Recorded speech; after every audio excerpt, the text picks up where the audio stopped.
سحری کے حوالے سے رسول اکرم صلی اللہ علیہ وسلم کا فرمان ہے تسحروا کہ سحری کیا کرو، کیونکہ سحری یہ ایک برکت والا کھانا ہے۔ آپ صلی اللہ علیہ وسلم نے اپنے بعض صحابہ کرام کو دیکھا کہ وہ سحری کا کھانا تناول فرما رہے ہیں، تو آپ صلی اللہ علیہ وسلم نے فرمایا برکت والا کھانا کھا رہے ہو۔ آپ صلی اللہ علیہ وسلم نے سحری کو برکت والا کھانا قرار دیا ہے۔ آپ صلی اللہ علیہ وسلم کی سنت بھی ہے اور یہ ایک مستحب عمل بھی ہے۔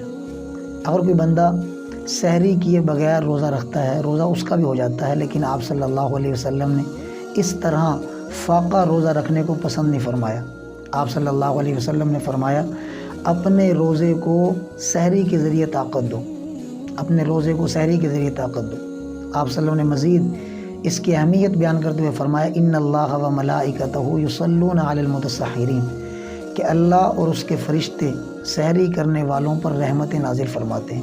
اس لیے ہمیں سحری کا خصوصی طور پر اہتمام کرنا چاہیے۔ آپ صلی اللہ علیہ وسلم کا سحری کے حوالے سے معمول یہ تھا کہ آپ صلی اللہ علیہ وسلم آخری لمحات میں جا کر سحری کیا کرتے تھے، لیکن سحری کے اندر اتنی تاخیر کر دینا کہ اذان شروع ہو جائے، جس طرح کہ ہمارے ہاں مشہور ہے کہ حی علی الصلاۃ حی علی الفلاح تک کھانا کھا سکتے ہیں، پی سکتے ہیں، یہ جو مسئلہ ہے یہ غلط مشہور ہے۔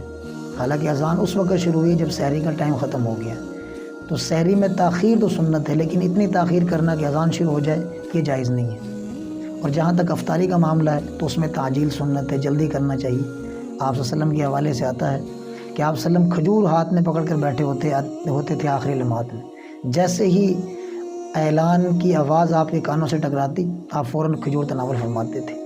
آپ صلی اللہ علیہ وسلم نے فرمایا میری امت اس وقت تک خیر پر رہے گی جب تک افطاری کے اندر جلدی کرتی رہے گی۔